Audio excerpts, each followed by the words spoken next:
মার্চে বঙ্গবন্ধুর উপস্থিতিতে পল্টন ময়দানে স্বাধীন বাংলা ছাত্র সংগ্রাম পরিষদের উপস্থিতিতে নেতৃত্বে শাহজাহান সিরাজ ইশতেহার পাঠ করেন। কিন্তু 2রা মার্চে যে পতাকা আপনি দেখছেন আজকে, সেই পতাকার ভিতরে বাংলাদেশের মানচিত্র ছিল। সেইটা কিন্তু জয় বাংলা বাহিনীর পতাকা হিসাবে 7ই জুন পল্টন ময়দানে 1970 সনে বঙ্গবন্ধুর উপস্থিতিতে প্রদর্শিত হয়। 1970 সনের 7ই জুন 6 দফা দিবসে জয় বাংলা বাহিনী গঠন করার পরিকল্পনা গ্রহণ করা হয়। বঙ্গবন্ধু কিন্তু সানন্দে সেই জয় বাংলা বাহিনীর অভিবাদন গ্রহণ করতে রাজি হন। এটা পাকিস্তানের ভিতরে সাহসী পদক্ষেপ। কিন্তু জয় বাংলা বাহিনীর পতাকা কি হবে? কাজী আরিফ আহমেদ, মার্শাল মনিরুল ইসলাম, শাহজাহান সিরাজ, আসম আব্দুর রব, এই 4 নেতা আর সার্জেন্ট জহুরুল হলে তারা সন্ধ্যের সময় একটা বৈঠকে মিলিত হন। 6ই জুনের সেই বৈঠকে যখন তারা সিদ্ধান্ত নিচ্ছেন, তখন আমি বাইরে ছিলাম, উপস্থিত ছিলাম। এবং এই যে পতাকা, বাংলাদেশের মানচিত্র কেন দেওয়া হবে, কেন লাল সূর্য থাকবে, কেন গাঢ় সবুজ জমিন থাকবে, এইগুলো তারা একটা সিদ্ধান্ত নেন। এর মধ্য দিয়ে একদিকে জয় বাংলা বাহিনীর পতাকাও হবে, আবার স্বাধীন বাংলাদেশের একটা ইঙ্গিত দেওয়া হবে। এই পতাকার সিদ্ধান্ত দেওয়ার পরে আমি এই পতাকা তৈরি করার জন্যে আমি দায়িত্বপ্রাপ্ত হই। মাঝখানে শিবনারায়ণ দাস, কুমিল্লা জেলার ছাত্রলীগের নেতা এবং কেন্দ্রীয় কমিটির নেতা, তিনি চমৎকার অঙ্কন করতে পারতেন। তিনি পাশের রুমে এই সিদ্ধান্ত বাস্তবায়নের জন্য এটা এঁকে দেন।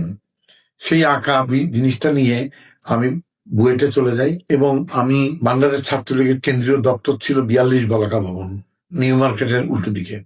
এই 42 পলাকা ভবনের পাশে পাক ফ্যাশন বলে একটা দর্জির দোকান ছিল। সেই পাক ফ্যাশনের দর্জির দোকানে কাপড় নিয়ে এটা আমি দর্জিকে দিয়ে এটা তৈরি করি।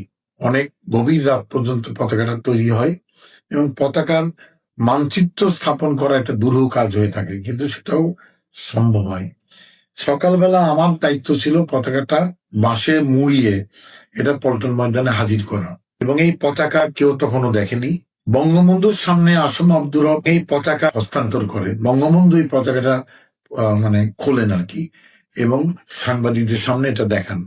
এই প্রথম এই স্বাধীন বাংলার পতাকা প্রদর্শিত হলো। কিন্তু তারপরে এই পতাকা নিয়ে আমরা কুচকাওয়াজ সম্পন্ন করি এবং পতাকাটা আমি আমার কাছে রেখে দিই।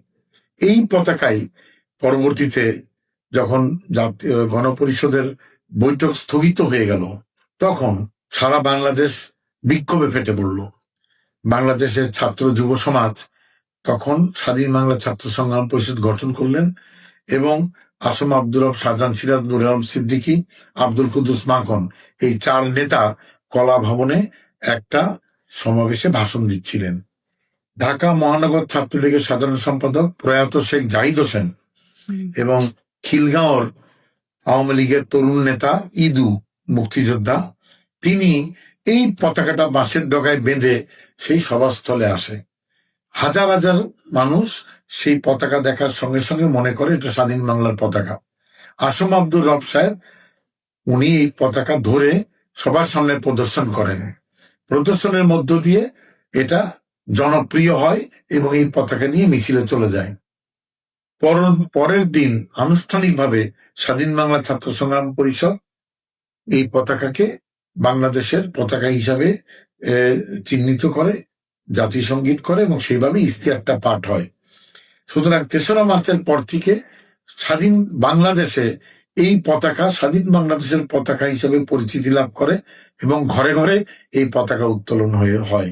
এই কথাগুলো এই জন্য বলছি যে যারা বলেন যে মুক্তিযুদ্ধ মানে কয়েকজন সৈনিকের বীরত্ব, তা না। কিন্তু এটা কিন্তু দীর্ঘদিন ধরে একটা পরিকল্পনার ভিত্তিতে স্বাধীনতার দিকে আমরা প্রস্তুতি নিচ্ছিলাম।